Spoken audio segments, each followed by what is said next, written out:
نحمدہ ونصلی ونسلم علی رسول الکریم اما بعد اعوذ باللہ من الشیطان الرجیم بسم اللہ الرحمن الرحیم۔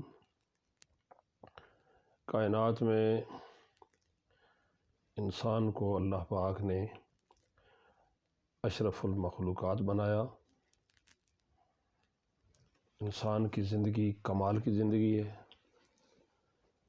اللہ پاک نے انسان کو ان گنت صلاحیتوں سے نوازا۔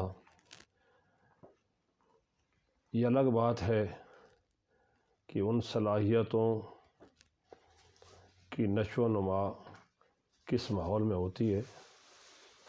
بہت سارے گفٹڈ لوگ جو ہوتے ہیں وہ اپنی صلاحیتوں کا اظہار نہیں کر پاتے، اور کچھ ایسے لوگ ہوتے ہیں جنہیں اللہ پاک زمین سے اٹھاتا ہے اور آسمان تک لے جاتا ہے۔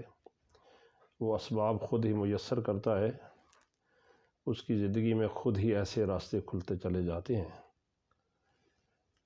میں مراد محمد اعجاز جنجوعہ بھی ایک ایسے ہی ماحول میں پروان چڑھا، ایسے ہی ماحول میں آنکھ کھولی، مگر اللہ پاک نے میری زندگی کو حیران کن تبدیلیوں سے، تغیرات سے اور کامیابیوں سے ہمکنار کیا ہے۔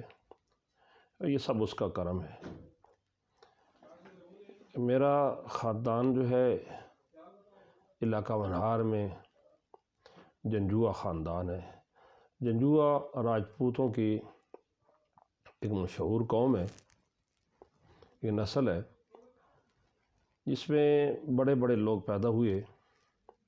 بنیادی طور پر ایک رائل خاندان ہے، یہاں بھی ان کی حکومت رہی ہے اور ہمارے آباء و اجداد بھی اس کا حصہ رہے۔ جس جگہ ہم بیٹھے ہیں یہاں شمال میں ایک فورٹ جنجوعہ ہے جو ہمارے آباء و اجداد کا تھا، لیکن زمانے کی نیرنگیوں نے یہ دن بھی دکھائے کہ یہاں سے جنجوعہ تقریباً غائب ہو گئے اور پورے علاقے میں دیگر اقوام آ گئیں، مگر ہماری ایک بستی ایسی ہے جس کا نام بھسین ہے۔ یہ جنجوعہ کی شناخت ہے۔ یہاں ان کے جد امجد راجہ عزت خان جنجوعہ، اس نے یہاں اس گاؤں کی بنیاد ڈالی تھی اور ہم انہی کی اولاد میں سے ہیں۔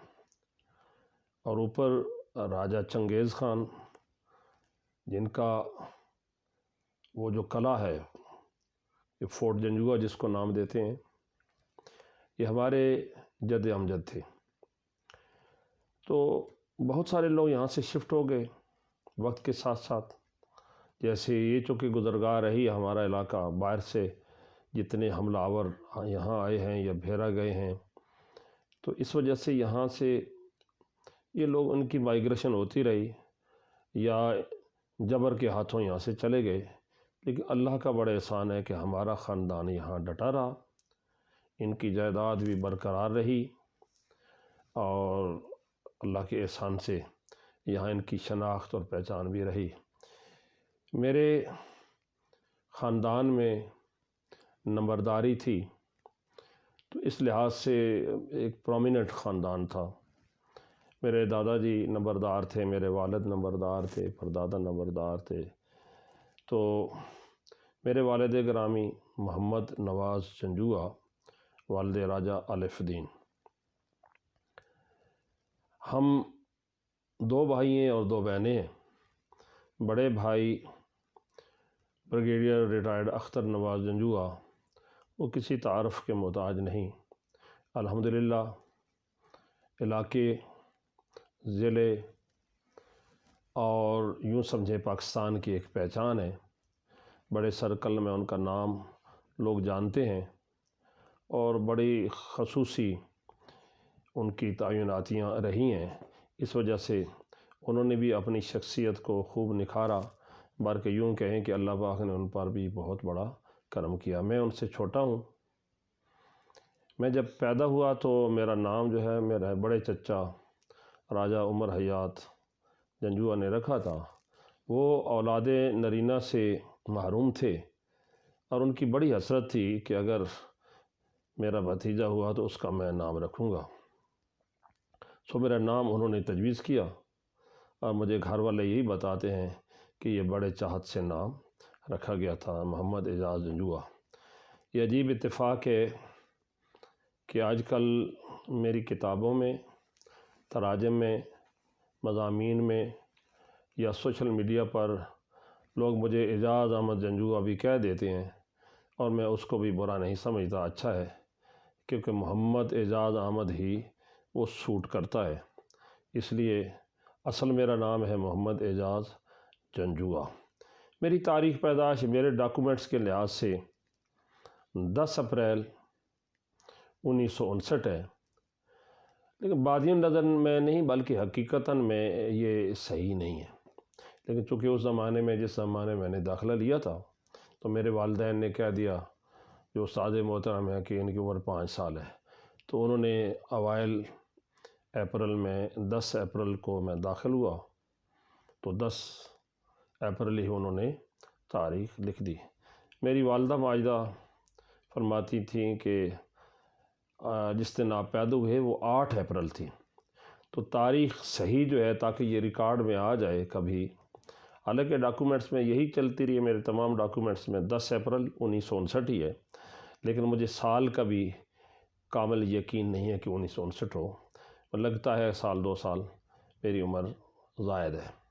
لیکن چونکہ اب باقاعدہ سرکاری تمام ریکارڈ میں میری عمر 10 اپریل 1959 ہے، اور میں یہ حیران ہوں کہ لوگوں کے لیے یہ نمبر ذرا اچھا نہیں ہے 10، لیکن میں نے اپنی زندگی میں 10 کے فگر کو بڑا اچھا پایا ہے، کیونکہ 10 اپریل کو میری پیدائش لکھی گئی ہے، 10 اپریل کو میں داخل ہوا، اور تاریخ پیدائش 10 بن گئی۔ پھر جب میں کالج میں آیا ایز لیکچرر، میری سلیکشن ہوئی تھی، اور 10 مئی 1984 کو میں نے بحیثیت پرماننٹ لیکچرر یہ جوائن کیا تھا۔ اس کے بعد بھی خدا جانے کتنے ایسے مواقع آئے کہ جس میں 10 کا فگر بولتا رہا۔ اس لیے میں اپنے طلباء کو بھی ہنسی مذاق میں کہہ دیتا تھا کہ یہاں ہمارے ہاں تو انگریزوں کے قانون کے مطابق 10 نمبر کچھ اور ہوتا ہے، لیکن میرا بڑا ایک لکی نمبر ہے کہ اس میں میری پیدائش بھی بن رہی ہے، اس میں میری ڈیٹ آف جو ہے ریکروٹمنٹ یا ڈیٹ آف اپائنٹمنٹ بن رہی ہے، وہ 10 ہی ہے۔ اس کے بعد میں نے جو دوبارہ کیا تھا اے پی کا ڈائریکٹ میری سلیکشن ہوئی تھی، اس میں بھی 10 کا فگر تھا۔ تو اس اعتبار سے یہ ایک یادگار دن ہے 10، تو لوگوں کے لیے برا ہوگا لیکن میرے لیے بہت اچھا ہے۔ بچپن میرا ادھر اسی گاؤں میں گزرا ہے۔ میری ابتدائی جو تعلیم ہے وہ گورنمنٹ پرائمری اسکول پاڑھان میں ہوئی، چھوٹے دوسرے اور اسکولوں میں گیا ہوں چند روز، مثلا میانی میں بھی کچھ دن کوہٹ بھی گئے، لیکن یہاں قریب تر جو سکول تھا، ہمارے اپنے گاؤں میں سکول نہیں تھا، تو میں بعد میں پاڑھان میں جب داخل ہوا تو وہیں سے میں نے پرائمری کیا۔ اس زمانے میں اساتذہ بہت اچھے ہوتے تھے، تعلیم و تربیت ماشاءاللہ بہت اچھی ہوتی تھی۔ تو میرے عزیز مجھ سے پوچھ رہے تھے کہ کیا کبھی آپ نے بچپن میں شرارتیں کی ہیں؟ نہیں، ویسے میں عام سا بچہ تھا، لیکن گھر میں یا اسکول میں شرافت ہی کے حوالے سے پہچانا جاتا تھا۔ کوئی مجھے ایسا یاد نہیں پڑتا کہ کسی کے ساتھ کوئی شرارت کی ہو۔ ہنسی مذاق ہوتا رہا ہے لیکن شرارت نہیں ہوئی ہے، یا کسی کو نقصان نہیں پہنچا، شروع ہی سے سنجیدگی سی مزاج پر چھائی ہوئی تھی۔ 6ٹھی کلاس میں نے گورنمنٹ مڈل اسکول جھامرہ میں پڑھی تھی، لیکن وہاں کے ماحول سے، مزاج سے میں ہم آہنگ نہ ہو سکا۔ اس لیے دوسری بات یہ ہے کہ وہاں پر جو ہمارے نامی گرامی اساتذہ کرام تھے، ہمارے اپنے گاؤں کے بھی شاہ صاحب، اللہ انہیں غریق رحمت کرے، حقیقتاً اللہ کے ولی تھے، وہ جو کہ بہت زیادہ نماز کے پابند تھے، تو میں اسی عمر میں نماز کا عادی ہو گیا تھا اور پابند تھا، تو ان کی بڑی خواہش تھی کہ آپ یار نماز تو پڑھتے ہیں، اگر ہمارے اسکول میں داخلہ لے لیں۔ تو میں نے ان کی تحریک و ترغیب پر وہاں بچھال کلاں میں 7ویں کلاس میں داخلہ لے لیا تھا۔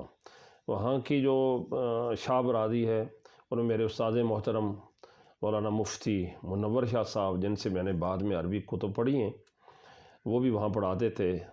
جناب سعید شاہ صاحب ہیڈ ماسٹر، شاہ رفیع الدین صاحب، تو ماشاءاللہ ایک ماحول اچھا شروع ہی سے اچھے لوگوں کا مل گیا تھا۔ تو وہاں سے میں نے میٹرک کیا، انٹر میں نے گورنمنٹ ڈگری کالج بچھال کلاں سے کیا۔ یہاں ایک ٹرننگ پوائنٹ ہے میری زندگی، اس لیے میں کہہ رہا ہوں کہ میں تدبیر کچھ کرتا رہا اور تقدیر کچھ اور فیصلے کرتی رہی۔ اسی زمانے میں، تعلیم کے اس زمانے میں جو ٹرننگ پوائنٹ آیا تھا دین کی طرف، یوں سمجھیں کہ کوئی ایک نیا دروازہ کھل رہا تھا۔ میں کالج کی سیاست میں آ گیا، الیکشن لڑا اور الیکشن میں ناکام ہو گیا۔ اس وجہ سے مجھے لیڈر بننے کا، تقریریں کرنے کا بڑا شوق ہوا، تو ادبی تقریریں کرتا تھا، اور اس حد تک جنون تھا تقریریں کرنے کا اور اپنے آپ کو نمایاں کرنے کا کہ بہت سارے کالجز میں ڈیبیٹس میں، تقریری مقابلہ جات میں حصہ لیا، انعامات بھی ون کیے، اس سے مجھے زیادہ تحریک ملی۔ لیکن ماحول مذہبی نہیں تھا، میرا خاندانی ماحول بھی نہیں تھا۔ مجھے پتہ ہے کہ میرے دادا جی نمبردار تھے، 3 شادیاں کی تھیں، جائیداد کافی تھی، اور بیل وغیرہ رکھنے یہ ان کا شوق تھا، چونکہ وہ لینڈ لارڈ تھے، اس لیے ان کا جو ذوق تھا اس زمانے کا، اچھے بیل رکھنا، اسی سے ان کی پہچان تھی۔ لیکن یہ عجیب بات ہے کہ جو گاؤں میں جس بندے نے سب سے پہلے میٹرک کیا وہ میرے چچا جی ہیں۔ یعنی اس وقت یہاں تعلیم کی ایسی کوئی اہمیت بھی نہیں تھی، یا وسائل نہیں تھے، یا لوگ غریب تھے اور دور دراز بچوں کو پڑھا نہیں سکتے تھے۔ لیکن میرے چچا جی نے سب سے پہلے، چچا نظر حسین جنجوعہ نے یہاں سب سے پہلے میٹرک کیا ہے۔ یہ پاکستان بننے کے زمانے کی بات ہے، لیکن اس کے باوجود بھی ہمارا کوئی دینی ماحول نہیں بنا تھا۔ جب میں ایف اے میں گیا، اور وہاں جو ایسا اللہ پاک نے ایک میری ناکامی سے کامیابیوں کا سفر شروع کیا کہ وہ اتفاقی ایک معاملہ تھا کہ میں الیکشن میں آ گیا، اور میں 3 ووٹوں سے، وہ میری ضد تھی، 3 ووٹوں سے میں ہار گیا۔ تو کوئی میں نے زیادہ اس کی پروپیگیشن نہیں کی تھی، کوئی اس طریقے سے کوئی لابی نہیں کی تھی، کوئی رابطے نہیں کیے تھے۔ جو میں دوست احباب اچانک حیران ہوئے کہ میں نے نامینیشن پیپر جمع کرا دیے تھے، میں سب تک پہنچ بھی نہیں پایا تھا، تو اس وجہ سے میں 3 نمبروں سے رہ گیا، 3 ووٹوں سے۔ لیکن اس نے مجھے ایک نئی ڈگر پر لگا دیا کہ میں آگے آ کر ہر جگہ تقریریں کرنے لگا، اور پھر ادبی تقریریں، اور ادبی تقریروں میں جہاں کہیں سیرت کانفرنس ہے تو وہاں بھی میں شمولیت کر لیتا تھا۔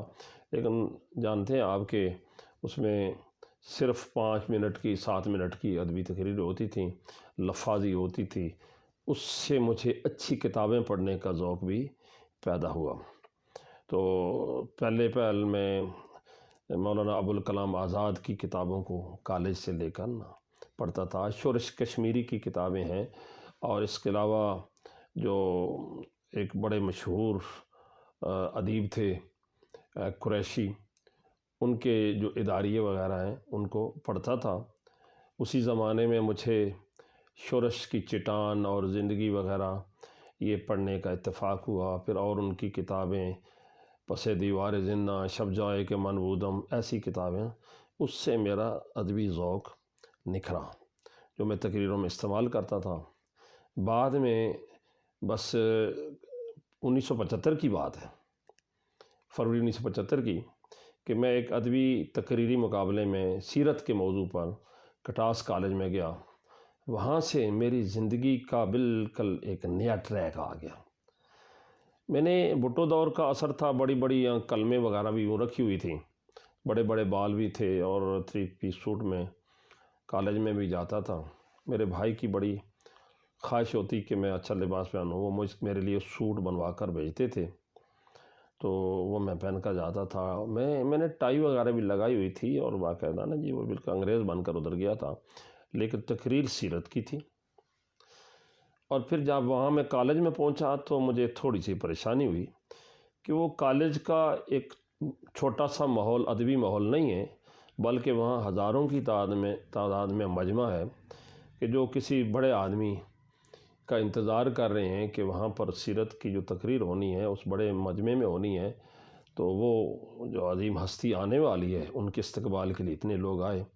پہلے تو میں تھوڑا سا گھبرا گیا کہ مجھے پبلک میں ایسی تقریر کرنے کا کوئی تجربہ نہیں تھا، لیکن آپ نے آپ کو کمپوز کیا، حوصلہ دلایا کہ اتنے دور سے آ گئے ہو. تقریر مجھے اچھی طریقے سے یاد تھی. میں نے وہ تقریر اس وقت تازہ کی، ازبر کی، اس کی نوک پلک سواری، اور پھر میں بڑا حیران ہوا کہ جو ہستی آئی تھی اس سے پہلے میں ایسی ہستیوں کے متعلق اچھا نقطہ نگاہ نہیں رکھتا تھا.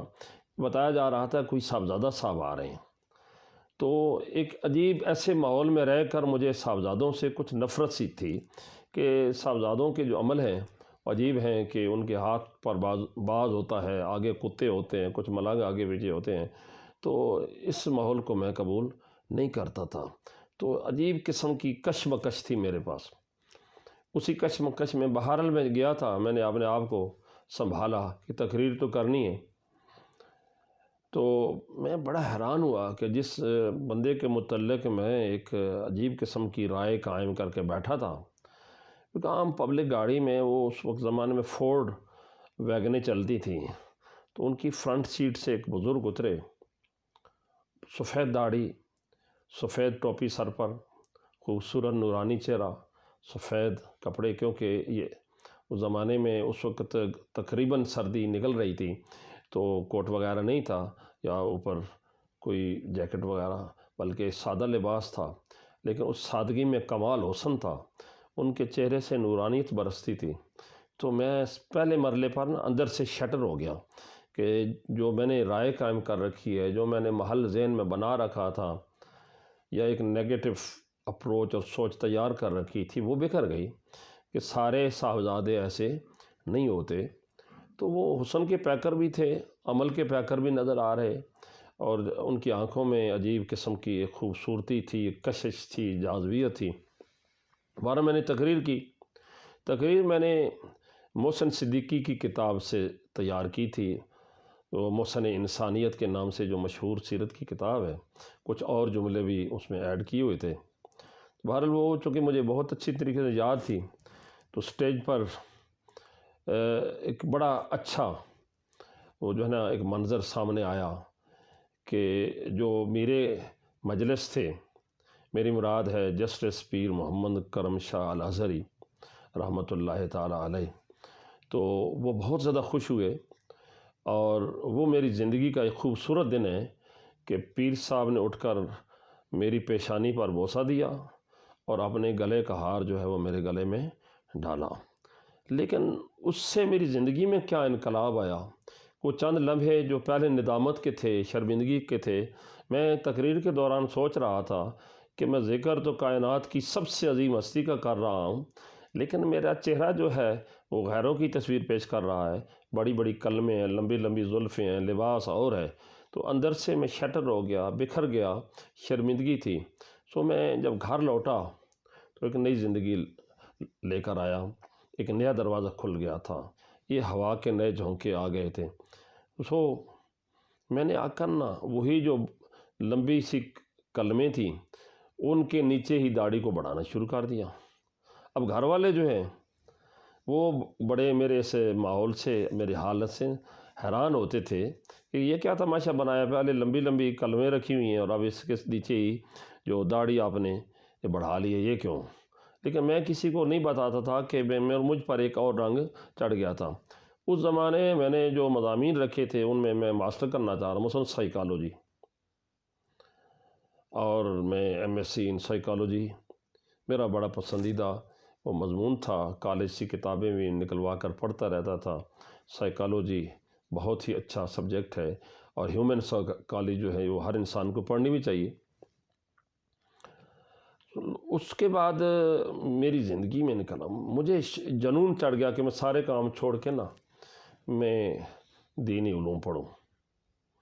اب اس کی تلاش مجھے شروع ہوئی۔ میں امتحان سے فارغ ہوا تو کالج کے میں ہمارے استاد تھے بڑے مشہور جو نو مسلم ہیں، پروفیسر غازی امن شیخ۔ وہ کالج میں ہمیں اسلامیات پڑھاتے تھے لیکن کالج کی تعلیم تھی۔ میں نے ان سے ریکویسٹ کی کہ جناب مجھے کوئی اور آدمی ادھر نظر نہیں آ رہا جس سے میں عربی کتب پڑھوں، تو انہوں نے کہا کہ کالج میں آ جایا کریں۔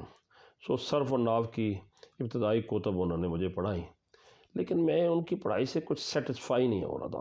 حالانکہ وہ جینیس آدمی تھے، ذہین تھے، اپنی ان کا تعلیمی کیریئر بھی بہت بریلینٹ تھا، لیکن شاید پڑھانے کا، یہ دینی علوم پڑھانے کا ایک خاص سٹائل ہے جو وہاں مدارس میں ہی کیا جاتا ہے۔ میں گھبرا گیا صرف اور نحو کی دقت اور مشکل کو دیکھ کر، تو میں نے چھوڑ دیا۔ کچھ عرصہ نا سال کے قریب میں نے پڑھا، پھر چھوڑ دیا۔ تو وہ مجھے ملے، کہنے لگے کہ بھئی آپ نے کیوں چھوڑ دیا ہے؟ تو میں نے بس اس وقت کوئی بہانہ کیا تھا، کوئی اور بہانہ کیجیے، میں کچھ اور امتحان کی تیاری کر رہا ہوں۔ پھر اس کے بعد لیکن عملاً میں اندر سے ہار چکا تھا کہ یہ جو عربی علوم ہیں اور شرعی علوم ہیں، یہ بڑے جینیس لوگ ہوتے ہیں اور کوئی بڑی ہی آؤٹ سٹینڈنگ قسم کی ان کی پرسنالٹی ہوتی ہے جو ان علوم کو پڑھ سکتے ہیں۔ آج کل ہمارا معاشرہ ان کو کچھ نہیں سمجھ رہا۔ مجھے پتہ ہے کہ نقش ہیں سب نا تمام خون جگر کے بغیر، یہ جو دینی علوم لوگ پڑھتے ہیں نا 15 20 جو مختلف مضامین ہوتے ہیں، اور میں کمال ہوتا ہے، بڑے بڑے نامی گرامی لوگ تیار ہوتے ہیں، بڑے قدر و قیمت کے لوگ ہوتے ہیں۔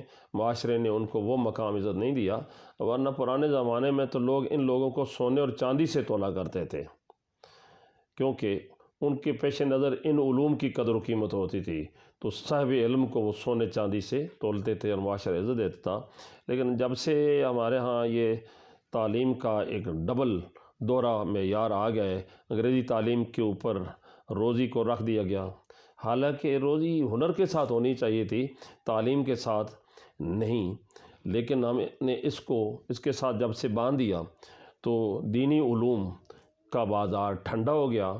اب میں سمجھتا ہوں کہ وہ لوگ بہت بڑا جہاد کرتے ہیں جو دینی علوم حاصل کرتے ہیں، اور بہت تھوڑی پے پر، بہت تھوڑے روزینے پر وہ دین کو سنبھال کے بیٹھے ہیں اور دینی علوم کو سنبھال کے بیٹھے ہیں۔ وہ لوگ تو مبارکباد کے مستحق ہیں، وہ تو شاباش کے لائق ہیں۔ مجھے احساس ہوا کہ یہ پڑھنا بہت مشکل کام ہے، وہ تو کچھ فرشتہ قسم کے لوگ ہوتے ہیں جو پڑھتے ہیں۔ بہرحال اس مرحلے پر اللہ پاک نے میری چارہ سازی فرمائی، غیب سے سامان کیا۔ یہ میں بہت کم بتاتا ہوں، لیکن بالکل حقیقت ہے کہ اللہ پاک نے غیب سے مجھے اشارہ فرمایا کہ ہمت نہ ہارو۔ تیمور لنگ کی طرح مجھے ایک نیا حوصلہ ملا۔ میں نے خواب میں دیکھا کہ میں ایک سمندر میں ہوں اور سمندر کی سطح پر نا پڑا ہوں اور چلنے کی پوری کوشش کر رہا ہوں اور چل نہیں پا رہا۔ میں ہاتھ مارتا ہوں، پاؤں مارتا ہوں، تیر نہیں سکتا، اوپر عجیب کیفیت ہے اور بہت دیر تک ایسی کیفیت رہتی۔ اچانک میں نے دیکھا کہ میرے بازو ہلے اور بہت تیزی کے ساتھ، اور میں نے اس سمندر پر تیرنا شروع کر دیا۔ میں نے کسی کے سامنے خواب کا ذکر نہیں کیا، خود ہی اس کی تعبیر لی کہ یہ کہاں سے مجھے اشارہ ہوا کہ کمزور آدمی ایسا کیسے، کیا سوچ کر پیچھے ہٹ گئے ہو؟ دنیا میں تو لاکھوں لوگوں نے قرآن کو سینے سے لگایا اور قرآن کو سینے کے اندر داخل کیا ہے اور جگہ دی ہے، اور قرآنی علوم ہیں، احادیث ہیں، تفاسیر ہیں۔ تو میں نے صبح ہی نا بس اس کی تعبیر لی کہ اللہ پاک نے مجھے خواب کے ذریعے یہ ارشاد فرما دیا، اشارہ کر دیا ہے کہ اس کو حاصل کرو۔ سو میں نئے عزم کے ساتھ اٹھا، اور خدا گواہ ہے کہ بہت تیزی کے ساتھ، عام طالب علموں کی طرح نہیں، کہ میں نے پھر پڑھنا شروع کیا۔ مجھے یہ سعادت حاصل ہو گئی کہ ہمارے زمانے کے بہت بڑے اسکالر جن کی کما حقوق یہاں قدر نہیں ہوئی، لوگ مفتی کہتے تھے، مسئلے وغیرہ پوچھتے تھے، لیکن وہ اپنے زمانے کے بہت بڑے ایک اور استاد بھائی بھی تھے، کلاس فیلو بھی تھے۔ میری مراد ہے جو استاذ کل ہیں حضرت علامہ عطا محمد بندیالوی رحمۃ اللہ تعالیٰ علیہ، ان کے وہ کلاس فیلو تھے اور ان کے پیر بھائی بھی تھے، اور ایک ہی جگہ پر تکمیل و تحصیل کی، پھر ایک ہی مدرسہ میں 5-6 سال تک پڑھاتے رہے، اور وہاں سے پھر گولڑا شریف کے مرید ہوئے۔ تو مجھے حضرت علامہ مفتی منور شاہ صاحب رحمۃ اللہ تعالی علیہ بھلیالوی کی شاگردی کا پھر شرف حاصل ہوا۔ تو پھر ایسا وقت آیا کہ یہ علوم پانی نظر آتے تھے۔ میں جب پڑھتا تھا تو استاد محترم حیران ہوتے کہ وہ مجھے تھوڑا سا بتاتے، میں آگے بھی پڑھ لیتا۔ ایک تو میں چونکہ 12 جماعتیں کرنے کے بعد، انٹرمیڈیٹ کرنے کے بعد ادھر آیا تھا، تو اس لیے عام بچوں کی طرح مجھے پڑھنے کا وہ موقع تو نہیں ملا، لیکن استاد گرامی کے سامنے جب کتاب کھلتی تھی تو بہت جلدی میں اس کو یوں سمجھتے ہیں کہ میں سنا دیتا تھا۔ تو اس طریقے سے میرا جہاں بدل گیا۔ لیکن یہ ہے کہ دنیاوی تعلیم میں بھی میرا تسلسل ختم نہیں ہوا۔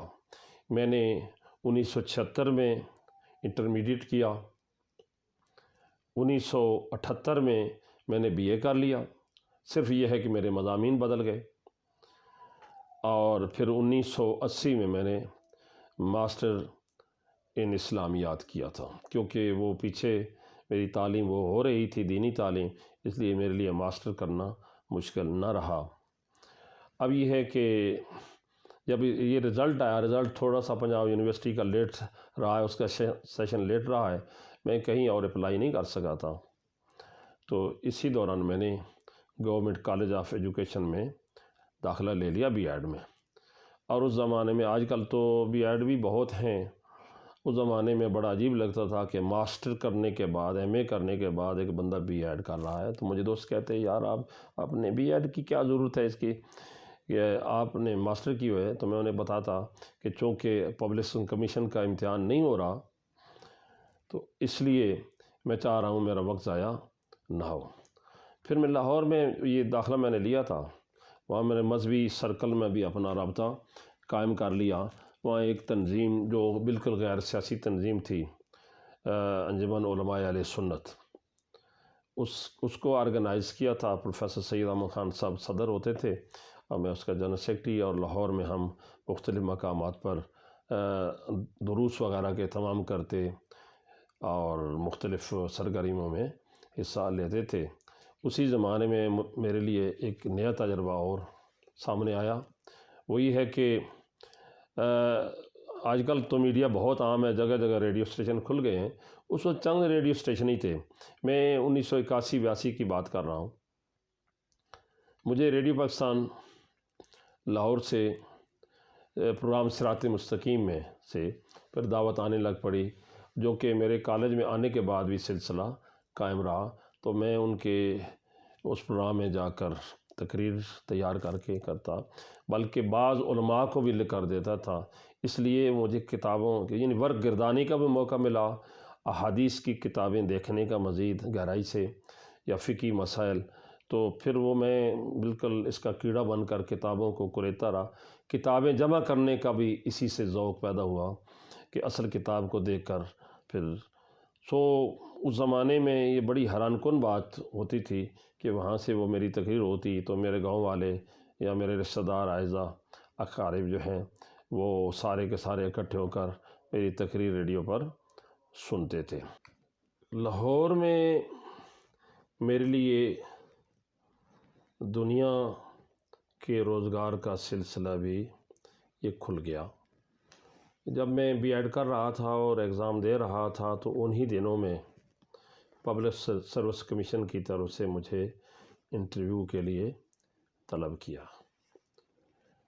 تو میں نے اپنے استاد، وہاں ایک مشہور استاد تھے یزدانی صاحب، میں نے ان سے ریکویسٹ کی کہ سر میرا بی ایڈ میں تو پاس ہو سکتا ہوں، چانس ہے پبلک سروس کمیشن سے بھی کامیاب ہونے کا، تو آپ کیا فرماتے ہیں، میں پیپر چھوڑ دوں اور اس کو اویل کروں یا اس کو چھوڑ دوں؟ تو انہوں نے بہت اچھی تجویز دی۔ انہوں نے کہا جی آپ اس طرح کریں کہ جو ان کی سیکرٹری ہیں ان سے مل لیں، پبلک سروس کمیشن کے سیکرٹری، انہیں کہا جی میرا ایگزام ہے تو مجھے ٹائم اور دے دیں۔ انہوں نے مجھے 2-4 دن کی اور مہلت دے دی، لیکن اس دن بھی میرا پیپر تھا، لیکن آخری پیپر تھا، میرے لیے کوئی پرابلم نہیں تھا۔ تو ایوننگ ٹائم میں نے جا کر انٹرویو دیا، اور اللہ کے فضل و احسان سے میں سلیکٹ ہو گیا۔ یوں میں کالج کی زندگی میں آ گیا اور ویری فرسٹ ڈے سے میں پبلک سروس کمیشن کے ذریعے ریگولر لیکچرر کی حیثیت میں آیا۔ اب میں نے آ کر گورنمنٹ انٹرمیڈیٹ کالج جہلم کو جوائن کیا۔ یہاں بھی ایک دلچسپ بات ہے کہ میں نے جہلم کو آپٹ کیوں کیا۔ وہاں سیکریٹریٹ میں اور ڈی پی آئی آفس میں مجھے دوست کہتے تھے کہ یہاں لاہور کے آس پاس کچھ ایسے مقامات ہیں جہاں آپ کی سیٹ خالی پڑی ہے، تو آپ لاہور کو چھوڑ کر کیوں جا رہے ہیں؟ یہاں تو بڑے چانسز ہوتے ہیں، یہاں تو لوگ بڑی مشکل سے لاہور واپس آتے ہیں، تو آپ یہاں سے چھوڑ کر۔ میں نے کہا جی میرا وہ ضلع ہے اور ڈسٹرکٹ ہیڈ کوارٹر ہے، تو میں وہاں جہلم میں جانا چاہوں گا، اور خدا گواہ ہے کہ میرے پیش نظر یہ تھا کہ میں وہاں پر ایک ایسا مرکز بنا لوں گا کہ یہاں میرے گاؤں کے یہ علاقے کے لوگ آئیں گے تو ان کو وہاں پرابلم نہیں ہوگی، وہاں ان کے مسائل حل کرنے میں ممد ثابت ہو سکتا ہوں، کیونکہ بڑا کالج تھا اور اس وجہ سے تعارف بھی زیادہ ہو سکتا تھا اور حلقہ احباب بھی بن سکتا تھا۔ حلقہ احباب تو بہت بن گیا۔ 1985 میں جب چکوال ضلع بنا تو اب میری ساری دلچسپی چکوال آنے کی ہو گئی۔ 2.5-3 سال وہاں میں نے گزارے جہلم کالج میں، اور وہاں سے پھر میں چکوال نہیں ڈائریکٹ بھوچال کلاں کالج میں آ گیا، اور یہاں بھوچال کلاں کالج میں نے تقریباً 32-33 سال ایک ہی اسٹیشن پر میں نے گزارے ہیں اور پورے علاقے کی خدمت کی ہے۔ مجھے یہ اعزاز حاصل ہے ایک طویل عرصہ اس کالج میں رہنے کا، شاید سب سے زیادہ بحیثیت lecturer, assistant professor, associate professor اور پروفیسر کے درجے پر، اور پھر اس کالج کی تاریخ میں میں سب سے زیادہ عرصہ رہنے والا پرنسپل تھا، اور اس رینک کا اور کوئی پرنسپل نہیں آیا، کیونکہ 1989 تک یہاں پرنسپل کی جو پوسٹ تھی 18 گریڈ کی تھی، پھر جب اس کو اپ گریڈ کیا گیا تو اس کو 19 کا درجہ مل گیا پرنسپل کی سیٹ کو، اور جب میں 19 سے پروموٹ ہوا 20th میں تو اس میں یہاں چونکہ سیٹ نہیں تھی، یہاں بھی اللہ پاک نے کرم نوازی فرمائی۔ چیف سیکرٹری صاحب نے ٹیلی فون کیا تھا، مجھے مبارکباد دی اور پوچھا کہ آپ کا کیا ارادہ ہے، تو میں نے یہی کہا تھا کہ سرکاری ملازم کی تو ذاتی کوئی مرضی نہیں ہوتی، یہاں اس کو بھیج دیا جائے، اور میں نے ایسے کوئی مفادات بھی پیٹ نہیں رکھے، جہاں جائیں گے ڈیرا لگا لیں گے۔ تو انہوں نے کہا نہیں خواہش کچھ ہوتی ہے، اور زور دے کر کہا۔ میں نے کہا جی پھر میری خواہش تو یہ ہے کہ اسی کالج میں مجھے رکھا جائے۔ وہ بڑے حیران ہوئے کہ یہ کالج چھوٹا کالج ہے، علاقے کا کالج ہے، چھوٹا ہے، تو پوسٹ گریجویٹ کالج میں بھی ہے، وہاں بھی جگہ ہو سکتی تھی، تو انہوں نے مجھے کہا کہیں اور چلے جائیں۔ میں نے کہا جی نہیں، میرا اگر آپ نے مجھے یہ آپشن دی ہے اور میری رائے پوچھی ہے اور مرضی پوچھی ہے تو پھر ادھر۔ انہوں نے کہا سیٹ جو نہیں ہے۔ میں نے کہا جس بندے نے مجھ سے پوچھا ہے اس کے پاس یہ اختیارات ہیں، وہ سیٹ اپ گریڈ کر سکتے ہیں۔ تو انہوں نے کہا کہ پھر یہیں سے آپ کو ریٹائرڈ ہونا پڑے گا۔ تو 5 سال میں نے تقریباً 20 گریڈ میں یہیں ایز پرنسپل، سینئر پرنسپل، اور ڈویژن میں جو 1-2 سینئر پرنسپل ہیں ان کے ساتھ میں یہاں ایز پرنسپل اپنے کالج میں رہا۔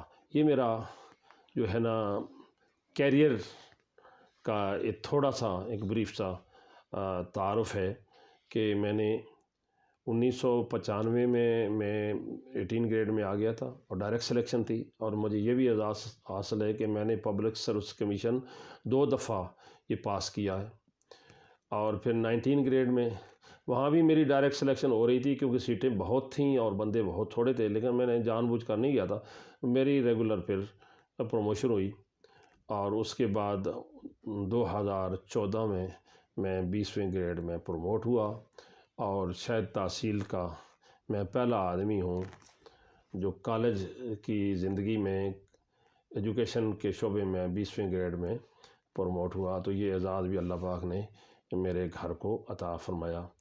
اس لحاظ سے بھی ہم خوش نصیب ہیں، اس چھوٹے سے گاؤں میں جس کی آبادی تقریباً 1000 کے قریب ہے، 125 کے قریب گھر ہیں، تو میرے والدین کو اللہ تعالیٰ نے یہ بہت عزت عطا فرمائی ہے۔ میرا بڑا بھائی جو ہے وہ پاکستان فوج کا ایک نامی گرامی بریگیڈیئر جنرل کے عہدے پر پروموٹ ہوتے اور اب وہ بہت سینئر جنرل ریٹائرڈ ہوتے، لیکن ہارٹ کی پرابلم کی وجہ سے رہ گئے، لیکن اس کے باوجود بھی انہوں نے ملی اور فوجی خدمات میں اہم اپنا نام پیدا کیا ہے۔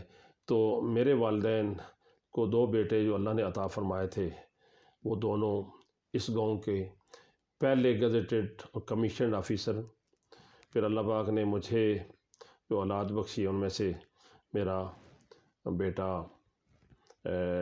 میجر راجہ محمد عمران اعجاز جنجوعہ، وہ بھی آرمی میں میجر ہیں۔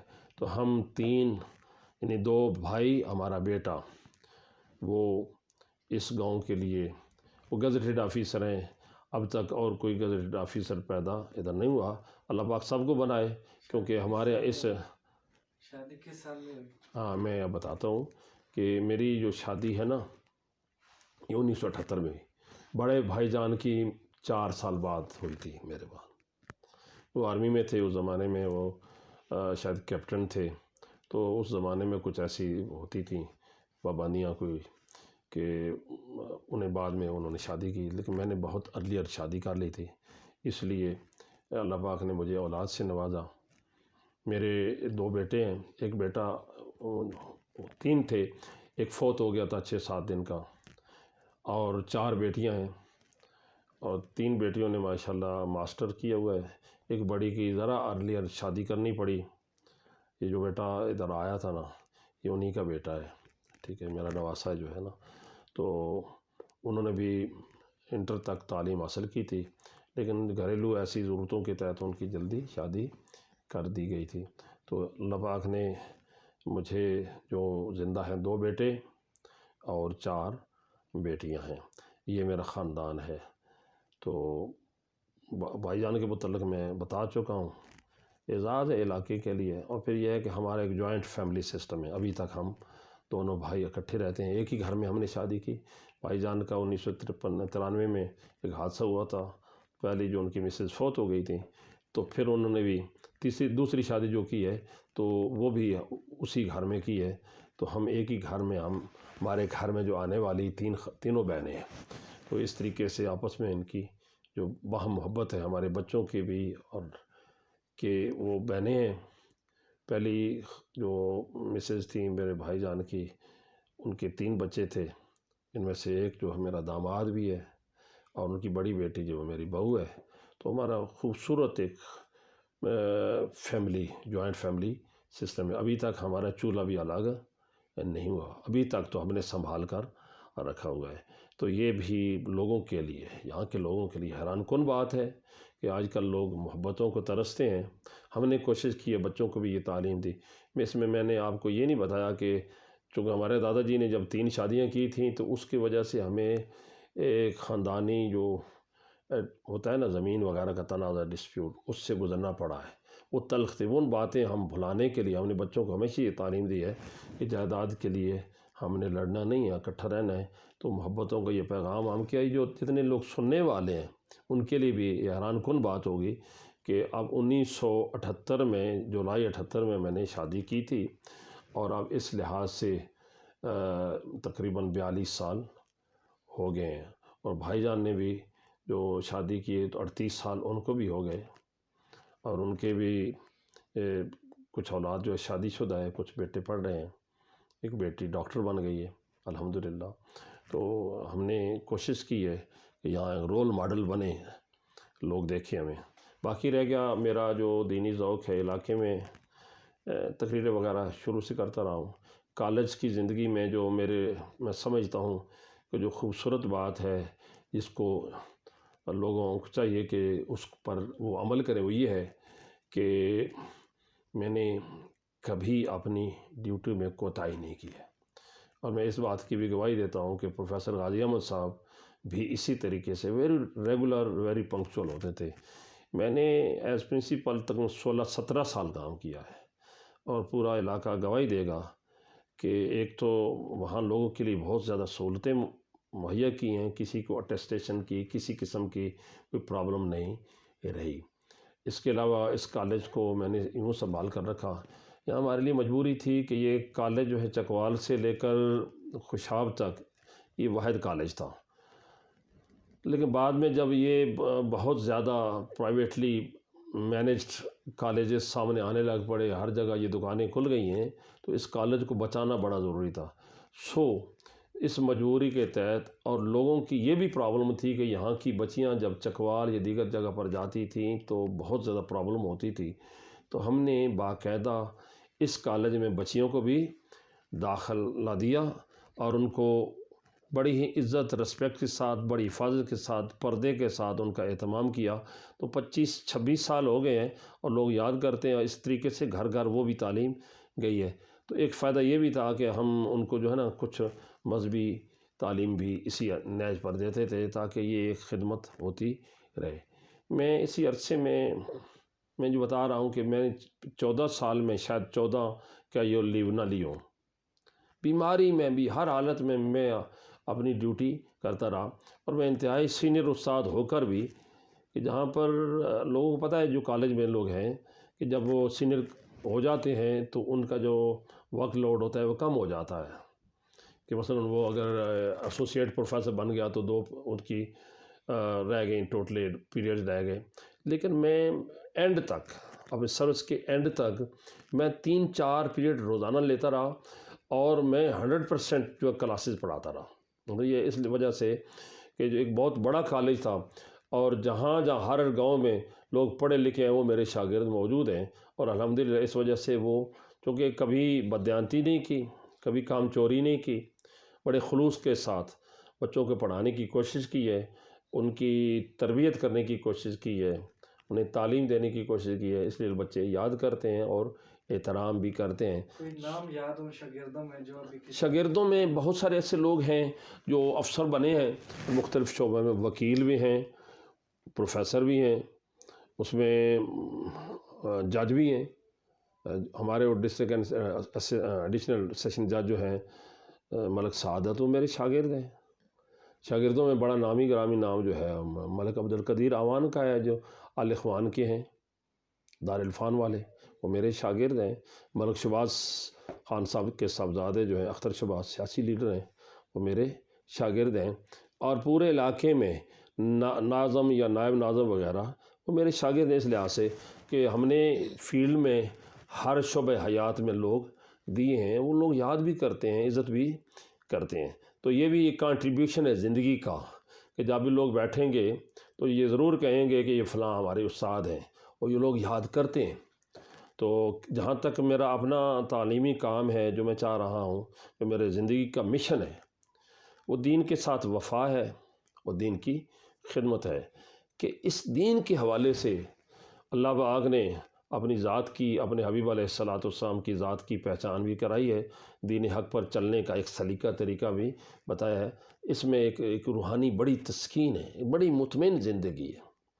تو اس وجہ سے میں یہ چاہ رہا ہوں کہ یہ چیز لوگوں تک بھی یہ جائے۔ تو میں نے اپنی زندگی میں نا ایک مشن بنایا۔ جب میں لاہور میں ہوتا تھا تو میں لکھتا بھی تھا، مجھے بڑے اسکالر تھے، بہت بڑے اسکالر جامعہ نظامیہ کے، جہاں جو حضرت علامہ شرف قادری صاحب، عبدالحکیم شرف قادری صاحب، وہ فرماتے مولانا، وہ اللہ اسی طرح الفاظ، مولانا آپ بہت خوبصورت لکھتے ہیں، لکھا کریں۔ تو میں انہیں ایک بات اس زمانے میں عرض کرتا کہ حضرت مجھے تھوڑی سی نا جھجک ہے، شرمندگی ہوتی ہے کہ میری لائبریری میں بڑے بڑے لوگ ہیں، کیونکہ میں نے بہت بڑی کتابیں اور سلیکٹڈ کتابیں رکھیں، ان لوگوں کو، ان کے کام کو جب دیکھتا ہوں جو ماضی کے ہیں، جو 1000 سال پہلے ہوئے، اور زمانہ انہیں مٹا نہیں سکا، اور وقت کی گردشیں جن کا نام چمک رہا ہے اور جن کے فیض علم سے آج بھی ہم حاصل کر رہے ہیں، تو میں کہتا حضرت کہ وہ بڑے بڑے نام ہیں، تو ان کی کتابیں جو ہیں وہ لوگوں کے سامنے آنی چاہیے، ہم چھوٹے لوگ ہیں۔ وہ کہتے ہیں نہیں، لکھا کریں، مشق کیا کریں۔ تو مجھے اس زمانے سے ترجمہ کا بڑا شوق ہوا، سو میں نے بازار میں تراجم مل جاتے ہیں ایسی کتابوں کے، ایک ترجمہ ہے، دوسرا ترجمہ ہے، پھر وہی چند لوگوں نے کیا۔ میں نے انتخاب کیا تھا کچھ کتابوں کا جس پر پہلے کام نہیں ہوا، مثلا حجت اللہ علی العالمین، یہ فلسطین کے ایک بڑے مشہور صوفی عالم بزرگ، وہاں کے وزیر قانون علامہ یوسف بن اسماعیل نبہانی الہرامہ کی کتاب تھی، بڑی مشہور ہے۔ ہمارے جو دینی طبقات ہیں ان میں ان کا بڑا شہرہ ہے۔ اس کتاب کا میں نے ترجمہ کیا تھا، اور یہ بڑی دلچسپ بات ہے کہ میں تو اتنے میرا شہرہ یا کہیں نام نہیں تھا، کوئی پہچان نہیں تھی، کوئی جو کتاب کی ہوتی ہے نا مارکیٹ میں ویلیو، اس اعتبار سے کہیں کسی کو پتہ نہیں تھا، لیکن یہ کتاب لائک ہاٹ کیکس بکی، اس حد تک کہ اس کا جب پہلا ایڈیشن چھپا تھا تو اس کا نسخہ مجھے بھی نہیں ملا۔ جب میں گیا تھا تو جو ناشر ہیں تو انہوں نے بڑی معذرت کی کہ جناب وہ آپ کے لیے جو کتابیں رکھی تھیں وہ بھی لوگ اٹھا کر لے گئے ہیں۔ تو مجھے تھوڑی سی حوصلہ افزائی ہوئی۔ میں یہ سارا کام اللہ کے واسطے اب حبیب علیہ السلام کی خوشی اور رضا کے لیے کرتا رہا، تو اللہ پاک نے اس کے اندر بہت مقبولیت دی۔ اس کے علاوہ جو مشہور کتاب ہے وہ الصارم المسلول ہے، جو نبی کریم علیہ السلام کی عزت و حرمت کے متعلق ہے، اور توہین رسالت کے جو قانون وغیرہ بنے ہیں یا عدالتوں میں جو فیصلے کیے جاتے ہیں، اس کتاب سے بڑی مدد لی جاتی ہے۔ ایک کتاب اور جو علامہ یوسف بن اسماعیل نبہانی الہرامہ ہی کی ہے، اس کا ترجمہ میں نے کیا تھا، اس کا نام ہے الاسالیب البدیہ۔ اس کا جو میں نے نام رکھا تھا وہ کمالات اصحاب رسول، کیونکہ اس کا دوسرا حصہ جو ہے نا وہ علامہ شرف قادری صاحب نے اس کا ترجمہ کیا تھا، جو اہل بیت اعظام کے متعلق ہے۔ تو انہوں نے برکات آل رسول کے نام سے اس کتاب کا ترجمہ کیا، تو میں نے اس کے دوسرے حصے کا ترجمہ کمالات اصحاب رسول وہ ترجمہ کیا۔ الحمدللہ وہ پاکستان میں اور ہندوستان میں چھپا ہے۔ اسی طریقے سے حجت اللہ علی العالمین بھی بمبے سے بھی یہ پبلش ہوا ہے۔ ایک کتاب اور ہے جس کا میں نے نام رکھا اسم محمد کا فیضان۔ اس کتاب کا نام ہے تحفۃ العریب، اور یہ ایک عیسائی پادری کی کتاب ہے جنہوں نے اسلام قبول کیا، اور تقریباً 900,000 سال پہلے کے ہوئے۔ تو میں نے اس کتاب کا ترجمہ کیا، اس میں عیسائیت کے اوپر تحقیق بھی ہے اور ان کے اپنے حالات زندگی بھی، اور انہوں نے بتایا کہ میں نے اسلام کیوں قبول کیا ہے۔ اس کے علاوہ ایک ترجمہ میں نے کیا تھا جو درود شریف کے موضوع پر تھا، جو ایک بڑے مشہور سکالر اور بہت ہی قابل عزت ہستی ہیں، پروفیسر ڈاکٹر سلطان الطاف علی صاحب دربار سلطان بہو شریف سے، وہ یہاں تشریف لائے تھے۔ ان کی خواہش تھی کہ میں ان سے ملوں، ان کی خدمت میں حاضر ہوں، لیکن بوجہ مصروفیات میں نہ جا سکا، تو انہوں نے بڑی کرم نوازی کی، وہ میرے گھر میں تشریف لائے اور ایک کتاب مجھے دے کر گئے، اس کا نام ہے سفینہ قادریہ، سفینۃ القادریہ۔ اس کا ترجمہ بھی میں نے کیا۔ ایک اور کتاب کا ترجمہ آیا، وہ علامہ محمد حسن جان سرہندی الہرامہ کا، بڑا مشہور ہے، 4 اہم نزاعی مسائل۔ ایک کتاب پر میں نے ترجمہ کیا، پچھلے سال بھی 2-3 کتابوں کا ترجمہ کیا ہے۔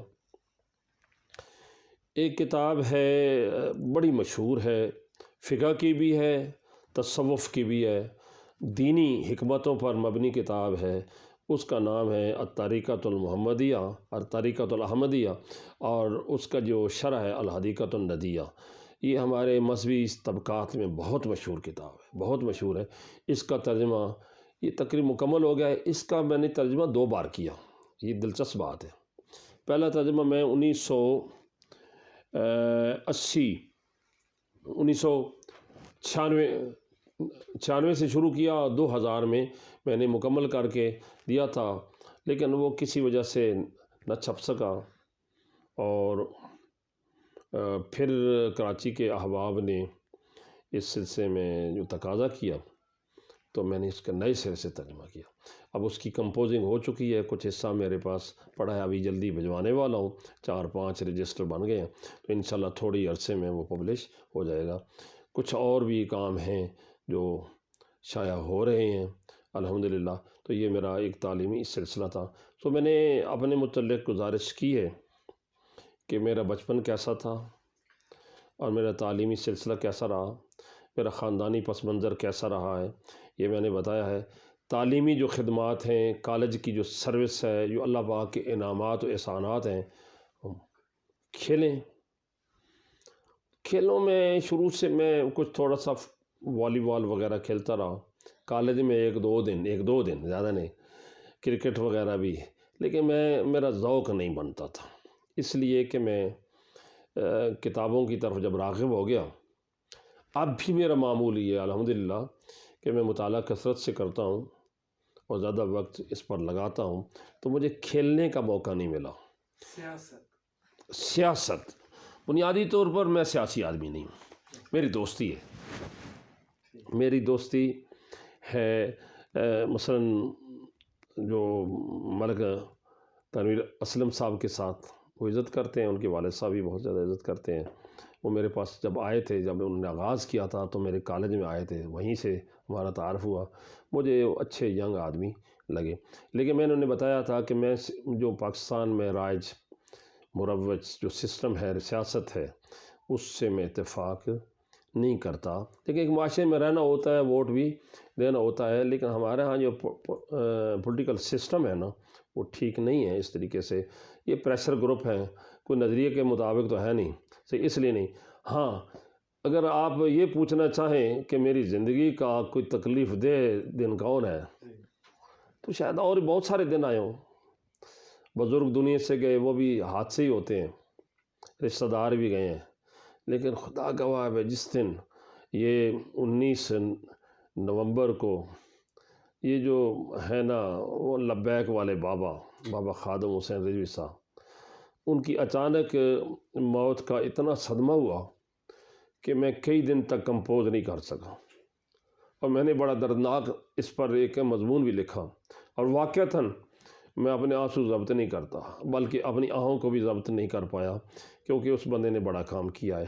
لوگ کو اپنی اپنی رائے ہوتی ہے، لیکن میں نے کہا کہ ایک ایسے معاشرے میں جو دینی اقدار سے ہٹ گیا تھا، جسے پتہ ہی نہیں ہے کہ اسلام ایک زبردست دین ہے، معاشرت کا دین ہے، سیاست کا دین ہے، اور معاش کا دین ہے، اور بھرپور ایک نظام زندگی ہے، اس کے متعلق انہوں نے تھوڑے ہی عرصے میں ایک بڑی تحریک، ایک آگ لگائی لوگوں کے اندر، یعنی جذبے دیے، دھڑکنیں دی، لوگوں میں جنون پیدا کیا، وہ سب تکلیفیں بھی برداشت کرتے تھے۔ یہ بہت کمال کی بات ہے، پڑھانے والے بہت سارے لوگ پڑھا رہے ہیں، دین پڑھا رہے ہیں، لوگ نجی زندگی میں دین استعمال کر رہے ہیں، لیکن جس بندے نے اس دین کو بازار میں لایا اور تخت و تاج تک ہر چیز کو متاثر کیا، وہ بابا کے وہ زندگی ہے، اور اس کے مرنے پر مجھے بہت زیادہ دکھ ہوا، اللہ پاک ان کے درجات بہت بلند فرمائے۔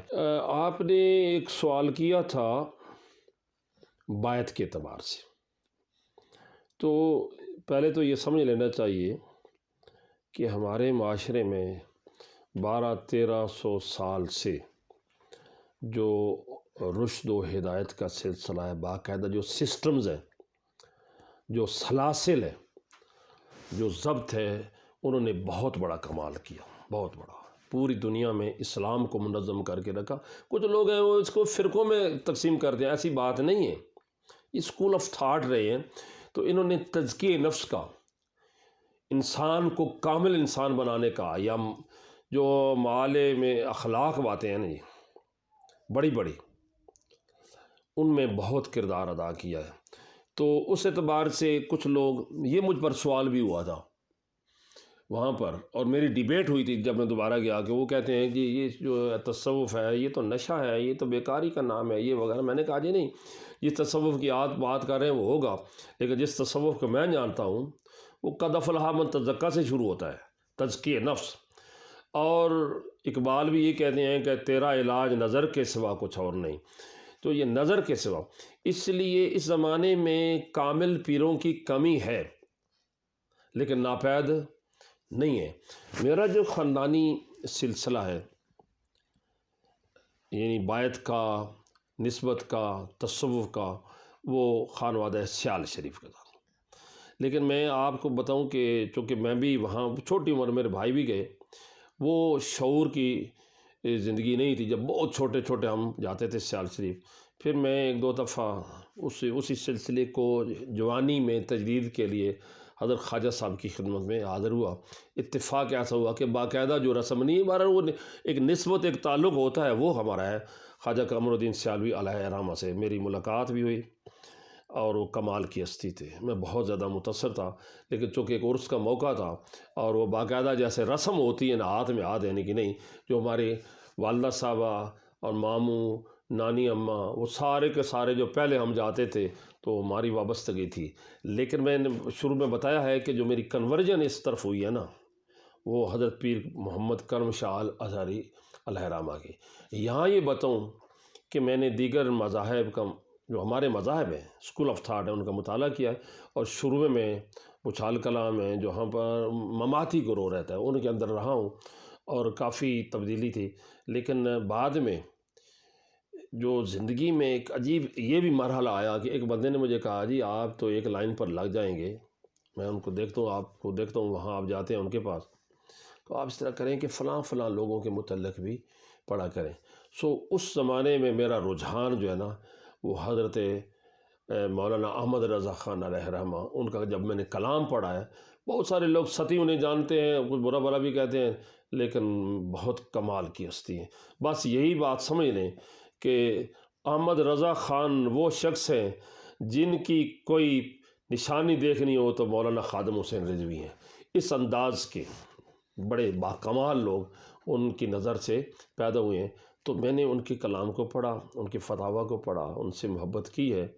باقی لوگوں کا بھی نقطہ نگاہ، میں نے کبھی علم کے راستے میں کبھی کوئی رکاوٹ محسوس نہیں، لیکن تصوف کو میں یہ سمجھتا ہوں کہ انسانی کی زندگی میں بہت زیادہ ضرور ہے۔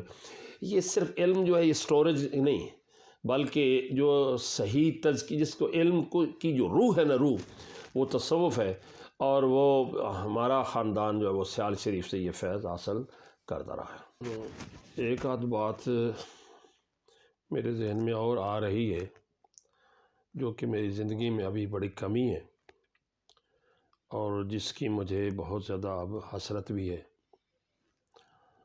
اور زندگی کے اس حصے میں ضرور حسرت ہوتی ہے۔ اقبال بھی اپنی آخری عمر میں نا روحانی طور پر وہ اس پاک سرزمین کی زیارت کے لیے تڑپتے تھے، اور خیالوں میں، خوابوں میں، شاعری میں وہ ارمغانے لے کر بارگاہ رسالت میں حاضر ہوتے تھے۔ میری زندگی میں چونکہ میں نے بتایا ہے کہ میں نے بہت ایک مصروف ترین زندگی بسر کی، پھر بڑی ذمہ داری کی، اس لیے مجھے درمیان میں عمرہ شریف کا موقع نہیں ملا، نہ حج کا۔ میرا پروگرام تھا کہ آفٹر ریٹائرمنٹ میں، اس میں ایک میری اور بھی وجہ بن گئی تھی کہ 1999 میں مجھے ہارٹ کا سویئر قسم کا اٹیک ہوا تھا، اور پھر وہ بیماری رہی، اور میں اب بحالی کے لیے کوشش بھی کرتا رہا۔ پھر میری محکمانہ ذمہ داریاں زیادہ بڑھ گئیں، تو میرا پروگرام تھا کہ آفٹر ریٹائرمنٹ میں حج پر جاؤں گا۔ اب اللہ پاک نے موقع عطا فرمایا، اور یہ جو مصیبت بنی ہوئی ہے، اور پچھلے سال جو گورنمنٹ آف سعودیہ نے پابندی عائد کی ہے کرونا کی وجہ سے، یہ اٹھتی ہے، تو پہلی ترجیح میں اللہ کے فضل سے، اس کی کرم سے، اس کی توفیق سے، اس کی امداد سے حج اور عمرہ کرنے کی حسرت ہے، اور ارادہ ہے، اور قصد ہے۔ اس کے علاوہ کچھ کتابیں جو میں چاہ رہا ہوں کہ ہر حالت میں میری زندگی کا وہ حاصل بن جائیں تاکہ رہتی دنیا تک ہو، تو میں کچھ کام کرنا چاہ رہا ہوں۔ اس لیے جب بھی کوئی مجھے بندہ کہتا ہے کہ ریٹائرمنٹ کے بعد آپ آرام کر رہے ہیں، تو میں نے کہا نہیں، بے آرامی کر رہا ہوں، اس لیے کہ مجھے جو زندگی کے بقیہ لمحات ہیں، جو پتہ نہیں ہے کہ کس موڑ پر زندگی کا سلسلہ ختم ہو جائے، اس سے پہلے اپنے اس سارے حاصل کو اٹھا لینا چاہیے، اور جو فصل ادھر ادھر بکھری ہوئی ہے اس سب کو سمیٹ لینا چاہیے۔ تو زندگی کا حاصل یہی ہے کہ اگر اللہ پاک اپنے بارگاہ کی زیارت، نبی کریم علیہ السلام کے در کی حاضری نصیب فرما دے، یہ میری حسرت ہے، اور یہی کام رہ گیا ہے۔